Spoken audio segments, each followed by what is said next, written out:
ओम नमो भगवते वासुदेवाय। छठा अध्याय। श्री भगवान बोले, जो पुरुष कर्म फल का आश्रय न लेकर करने योग्य कर्म करता है वह सन्यासी तथा योगी है, और केवल अग्नि का त्याग करने वाला सन्यासी नहीं है तथा केवल क्रियाओं का त्याग करने वाला योगी नहीं है। हे अर्जुन, जिसको सन्यास ऐसा कहते हैं उसी को तू योग जान, क्योंकि संकल्पों का त्याग न करने वाला कोई भी पुरुष योगी नहीं होता। योग में आरूढ़ होने की इच्छा वाले मननशील पुरुष के लिए योग की प्राप्ति में निष्काम भाव से कर्म करना ही हेतु कहा जाता है, और योगारूढ़ हो जाने पर उस योगारूढ़ पुरुष का जो सर्व संकल्पों का अभाव है वही कल्याण में हेतु कहा जाता है। जिस काल में न तो इंद्रियों के भोगों में और न कर्मों में ही आसक्त होता है, उस काल में सर्व संकल्पों का त्यागी पुरुष योगारूढ़ कहा जाता है। अपने द्वारा अपना संसार समुद्र से उद्धार करे और अपने को अधोगति में न डाले, क्योंकि यह मनुष्य आप ही तो अपना मित्र है और आप ही अपना शत्रु है। जिस जीवात्मा द्वारा मन और इंद्रियों सहित शरीर जीता हुआ है उस जीवात्मा का तो वह आप ही मित्र है, और जिसके द्वारा मन तथा इंद्रिया सहित शरीर नहीं जीता गया है उसके लिए वह आप ही शत्रु के सदस्य शत्रुता में बरतता है। सर्दी गर्मी और सुख दुखादि में तथा मान और अपमान में जिसके अंतःकरण की वृत्तियाँ भली भांति शांत है, ऐसे स्वाधीन आत्मा वाले पुरुष के ज्ञान में सच्चिदानंद घन परमात्मा सम्यक प्रकार से स्थित है, अर्थात उसके ज्ञान में परमात्मा के सिवा अन्य कुछ है ही नहीं। जिसका अंतःकरण ज्ञान विज्ञान से तृप्त है, जिसकी स्थिति विकार रहित है, जिसकी इंद्रिया भली भांति जीती हुई है, और जिसके लिए मिट्टी पत्थर और श्रवण सोना समान है, वह योगी युक्त अर्थात भगवत प्राप्त ऐसा कहा जाता है। स्वर्ग मित्र वैरी उदासीन मध्यस्थ दैस्य और बंधुगुणों में धर्मात्माओं में और पापियों में भी समान भाव रखने वाला अत्यंत श्रेष्ठ है। मन और इंद्रियों सहित शरीर को वश में रखने वाला आशा रहित और संग्रह रहित योगी अकेला ही एकांत स्थान में स्थित होकर आत्मा को निरंतर परमात्मा में लगावे। शुद्ध भूमि में जिसके ऊपर क्रमशः कुशा मृगछाला और वस्त्र बिछे है, जो न बहुत ऊंचा है और न बहुत नीचा, ऐसे अपने आसन को स्तर स्थापन करके उस आसन पर बैठकर चित्त और इंद्रियों की क्रियाओं को वश में रखते हुए मन को एकाग्र करके अंतःकरण की शुद्धि के लिए योग का अभ्यास करे। काया सिर और गले को समान एवं अचल धारण करके और स्थिर होकर अपनी नासिका के अग्रभाग पर दृष्टि जमाकर अन्य दिशाओं को न देखता हुआ ब्रह्मचारी के व्रत में स्थिति भय रहित तथा भली भांति शांत अंतःकरण वाला सावधान योगी मन को रोककर मुझ में चित्त वाला और मेरे प्राण होकर स्थित होवे। बस में किए हुए मन वाला योगी इस प्रकार आत्मा को निरंतर मुझ परमेश्वर के स्वरूप में लगाता हुआ मुझ में रहने वाली परमानंद की प्राकाष्ठा रूप शांति को प्राप्त होता है। हे अर्जुन, यह योग न तो बहुत खाने वाले का, न बिल्कुल न खाने वाले का, न बहुत शयन करने के संभाव वाले का, और न सदा जागने वाले का ही सिद्ध होता है। दुखों का नाश करने वाला योग भी यथा योग्य आहार विहार करने वाले का, कर्मों में यथा योग्य चेष्टा करने वाले का और यथा योग्य सोने तथा जागने वाले का ही सिद्ध होता है। अत्यंत वश में किया हुआ चित्त जिस काल में परमात्मा में ही भली भांति स्थित हो जाता है, उस काल में संपूर्ण भोगों से स्पृहा रहित पुरुष योगी युक्ति है, ऐसा कहा जाता है। जिस प्रकार वायु रहित स्थान में स्थित दीपक चलायमान नहीं होता, वैसे ही उपमा परमात्मा के ध्यान में लगे हुए योगी के जीते हुए चित्त की कही गई है। योग के अभ्यास से निर्ध चित्त जिस अवस्था में उपराम हो जाता है और जिस अवस्था में परमात्मा के ध्यान से शुद्ध हुई सूक्ष्म बुद्धि द्वारा परमात्मा को साक्षात करता हुआ सच्चिदानंद घन परमात्मा में ही संतुष्ट रहता है, इंद्रियों से अतीत केवल शुद्ध हुई सूक्ष्म बुद्धि द्वारा ग्रहण करने योग्य जो अनंत आनंद है, जिसको जिस अवस्था में अनुभव करता है और जिस अवस्था में स्थित वह योगी परमात्मा के स्वरूप से विचलित होता ही नहीं।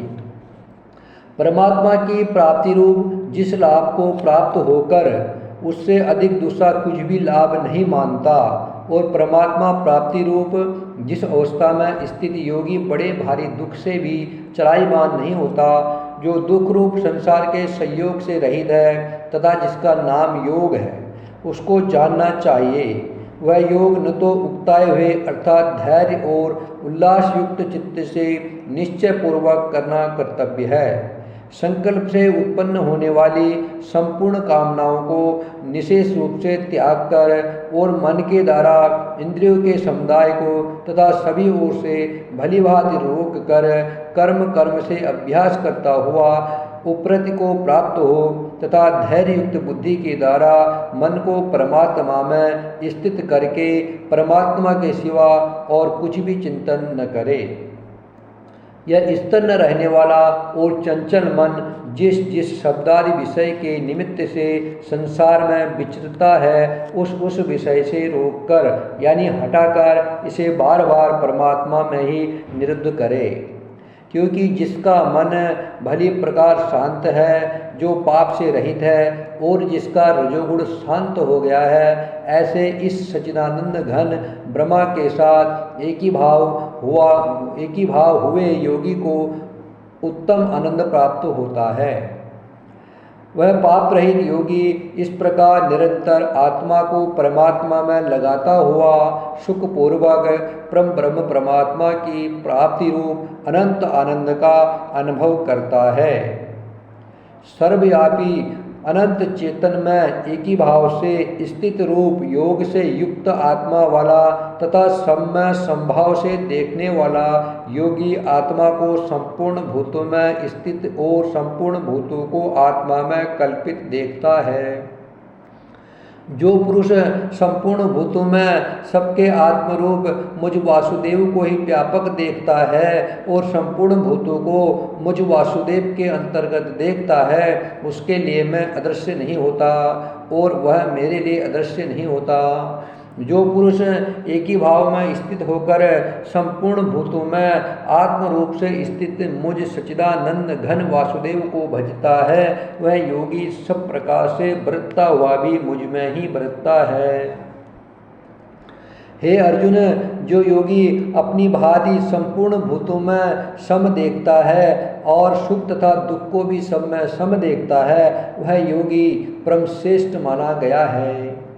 अर्जुन बोले, हे मधुसूदन, जो यह योग आपने संभाव से कहा है, मन के चंचल होने से मैं इसकी नित्य स्थिति को नहीं देखता हूँ, क्योंकि हे श्री कृष्ण, यह मन बड़ा चंचल परमथन स्वभाव वाला बड़ा दृढ़ और बलवान है, इसलिए उसका भस्म करना मैं वायु को रोकने की भांति अत्यंत दुष्कर मानता हूँ। श्री भगवान बोले, हे महाभाव, निसंदेह मन चंचल और कठिनता से भस्म होने वाला है, परंतु हे कुंती पुत्र अर्जुन, यह अभ्यास और वैराग्य से भस्म होता है। जिसका मन भस्म किया हुआ नहीं है, ऐसे पुरुष द्वारा योग दुष्प्राय है और भस्म किए हुए मन वाले प्रयत्नशील पुरुष द्वारा साधन से उसका प्राप्त होना सहज है, यह मेरा मत है। अर्जुन बोले, हे श्री कृष्ण, जो योग में श्रद्धा रखने वाला है किंतु संयमी नहीं है, इस कारण जिसका मन अंतकाल में योग से विचलित हो गया है, ऐसा साधक योग की सिद्धि को अर्थात भगवत साक्षात्कार को न प्राप्त होकर किस गति को प्राप्त होता है। हे महाभाव, क्या वह भगवत प्राप्ति के मार्ग में मोहित और आश्रय रहित पुरुष छिन्न भिन्न बादल की भांति दोनों ओर से भ्रष्ट होकर नष्ट तो नहीं हो जाता? हे श्री कृष्ण, मेरे इस संशय को संपूर्ण रूप से छेदन करने के लिए आप ही योग्य है, क्योंकि आपके सिवा दूसरा इस संशय का छेदन करने वाला मिलना संभव नहीं है।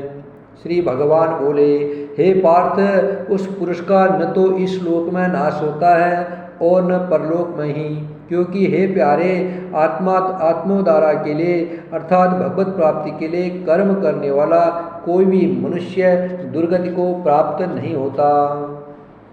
योग भ्रष्ट पुरुष पुण्यवानों के लोकों को अर्थात सर्वादि उत्तम लोकों को प्राप्त होकर उनमें बहुत वर्षों तक निवास करके फिर शुद्ध आचरण वाले श्रीमान पुरुषों के घर में जन्म लेता है। अर्थात वैराग्यवान पुरुष उन लोकों में न जाकर ज्ञानवान योगियों के कुल में ही जन्म लेता है, परंतु इस प्रकार का जो यह जन्म है सो संसार में निसंदेह अत्यंत दुर्लभ है। वह उस पहले शरीर में संग्रह किए हुए बुद्धि संयोग को अर्थात समबुद्धि रूप योग के संस्कारों को अनायास ही प्राप्त हो जाता है। और हे कुरुनंदन, उसके प्रभाव से वह फिर परमात्मा की प्राप्ति रूप सिद्धि के लिए पहले से भी बढ़कर प्रयत्न करता है। वह श्रीमानों के घर में जन्म लेने वाला योग भ्रष्ट पराधीन हुआ भी उस पहले के अभ्यास से ही निसंदेह भगवान की ओर आकर्षित किया जाता है तथा समृद्ध बुद्धि रूप योग का जिज्ञासु भी वेद में कहे हुए सकाम कर्मों के फल को उल्लंघन कर जाता है। परंतु प्रयत्नपूर्वक अभ्यास करने वाला योगी तो पिछले अनेक जन्मों के संस्कार बल से इसी जन्म में ससिद्धि होकर संपूर्ण पापों से रहित हो फिर तत्काल ही परम गति को प्राप्त हो जाता है। योगी तपस्वियों में श्रेष्ठ है, शास्त्र ज्ञानियों में श्रेष्ठ माना गया है, और सकाम कर्म करने वाला भी योगी श्रेष्ठ है। इससे हे अर्जुन, तू योगी हो। संपूर्ण योगियों में भी जो श्रद्धावान योगी मुझ में लगे हुए अंतरात्मा से मुझको निरंतर भजता है वह योगी मुझे परम श्रेष्ठ मान्य है। ओम नमो भगवते वासुदेवाय। षष्ठम अध्याय समाप्त। श्री राम जय जय राम। श्री राम जय जय राम। हरे राम राम हरे हरे, हरे कृष्ण कृष्ण कृष्ण हरे हरे।